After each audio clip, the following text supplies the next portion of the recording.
Serħan il-moħħu tama l-anzjani, dak kien il-mod li l-Partit Laburista deskriva l-budget tal-2024 Malta ġusta f'konferenza tal-aħbarijiet indirizzata mill-kap eżekuttiv tal-Partit Laburista Randolph De Battista u deputata Laburista Katia De Giovanni. De Battista qal li minkejja it-taqlib li għaddejja minnu id-dinja l-anzjani m'għandhomx xibatu wara sagrifiċċji li jkunu għamlu u bekk il-gvern se jerfa' dan il-pis biex huma jimxu l-qudiem. U n-nota kif għal-Partit Laburista m'hemmx anzjani tal-ewwel jew it-tieni klassi, tant li dan il-budget qed jimmira li jnaqqas l-inġustizzja li kien ħoloq il-gvern ta' Gonzi PN mal-anzjani li twildu qabel l-1962. Aħna qatt ma nistrieħu fuq dak li nkunu ksibna, u għalhekk dan il-budget qed jara żieda rekord fil-pensjonijiet. Żieda ta' 780 euro fis-sena, qatt f'pajjiżna ma rajna żieda bħal din. Imma dan mhux biżżejjed għax ma dawn hemm numru oħrajn ta' benefiċċji illi ħafna anzjani se jkunu qegħdin jibbenefikaw minnu. Żied jgħid li dan il-budget jaħseb kulħadd fosthom dawk b'xi bolo li mħallsa iżda li ma kinux jikkwalifikaw għal pensjoni u dawk l-anzjani li jridu jibqgħu jgħixu fil-komunità biex jibqgħu attivi anke lil mill-età tal-irtirar.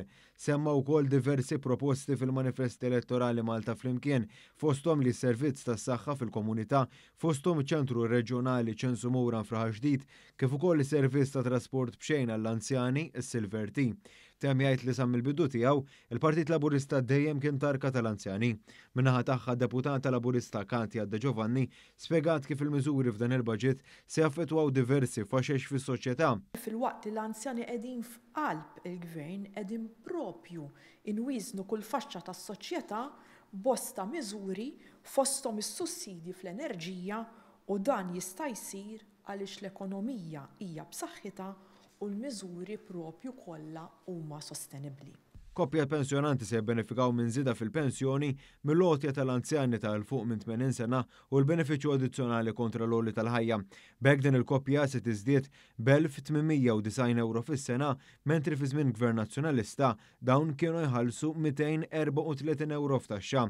Pensjonanta xebba se tigwadanja minn żieda fil-pensjoni, bonus għall-għolli tal-ħajja u l-benefiċċju addizzjonali kontra l-għolli tal-ħajja issa se tiżdied b'1003 euro fis-sena fil-waqt li fi żmien Gvern Nazzjonalista kienet tispiċċa tħallas 125 euro f'taxxa. Pensjonanta għarem se tkun qed tieħu żieda fil-pensjoni, żieda addizzjonali fil-pensjoni tar-romol u l-benefiċċju addizzjonali kontra l-għolli tal-ħajja.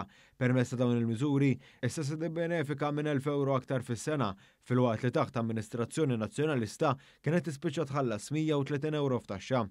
Ħaddiem tal-fuq minn 60 sena jekk jaħdem sa 64 sena se jiżdied b'2977 euro fis-sena fil-waqt li fi żmien Gvern Nazzjonalista kien jispiċċa jħallas 447 euro f'taxxa.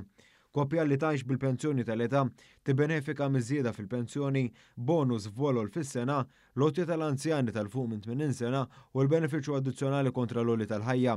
Permezz ta' dan il-budget din il-koppja se tiżdied b'1380 euro fis-sena fil-waqt li fi żmien amministrazzjoni preċedenti kienet tħallas 207 euro f'taxxa.